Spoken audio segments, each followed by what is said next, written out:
Le petit trésor de Léna. Il était une fois une petite fille nommée Léna. Dans sa chambre, elle n'avait pas de coffre à jouets ordinaire. Elle possédait une boîte à partage. À l'intérieur, elle rangeait tout ce qui pourrait faire plaisir à quelqu'un. Un ruban soyeux, une bille brillante ou un dessin coloré. Pour Léna, le plus beau des cadeaux, c'est celui que l'on donne. Un samedi matin, Léna et son papa décidèrent d'aller se promener au marché du village. Léna portait son petit sac en bandoulière, rempli de quelques trésors de sa boîte.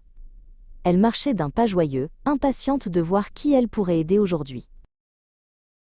Près de la fontaine, Léna remarqua Monsieur Barnabé. C'était un vieil homme qui s'asseyait souvent sur le même banc bleu. Monsieur Barnabé n'avait pas de maison chaude où rentrer, et ses vêtements semblaient un peu trop fins pour le vent frais de l'automne. Il frottait ses mains l'une contre l'autre pour se réchauffer.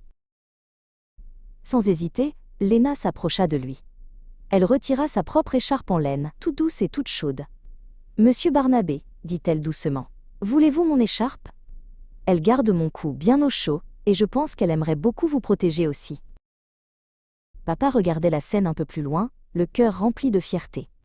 Il s'approcha et posa une main affectueuse sur l'épaule de sa fille. Il savait que Léna avait un cœur immense, capable de voir ce que beaucoup d'autres ne remarquaient plus. « Papa, Monsieur Barnabé doit avoir faim aussi, » chuchota Léna. Ils se rendirent ensemble à la boulangerie de Madame Sophie. L'odeur du pain chaud et du sucre flottait dans l'air. Léna compta les quelques pièces de sa petite tirelire pour acheter le plus gros et le plus doré des croissants. Léna retourna vers le banc bleu en courant presque. Elle tendit le sac en papier à Monsieur Barnabé. « C'est pour votre petit déjeuner, » dit-elle. La chaleur du croissant se diffusait à travers le papier, réchauffant les mains du vieil homme avant même qu'il ne croque dedans. Monsieur Barnabé sourit, un sourire qui ridait tout son visage comme une vieille carte au trésor. « Merci petite Léna, » dit-il d'une voix douce. « En échange de ta gentillesse, aimerais-tu que je te raconte l'histoire du nuage qui voulait devenir un jardin ?» Léna s'installa avec bonheur à côté de lui. En rentrant à la maison, Léna sentait une chaleur particulière dans sa poitrine. Ce n'était pas le soleil, ni son gros manteau. « Papa, » demanda-t-elle, « pourquoi je me sens si bien alors que j'ai donné mon écharpe et mon croissant ?»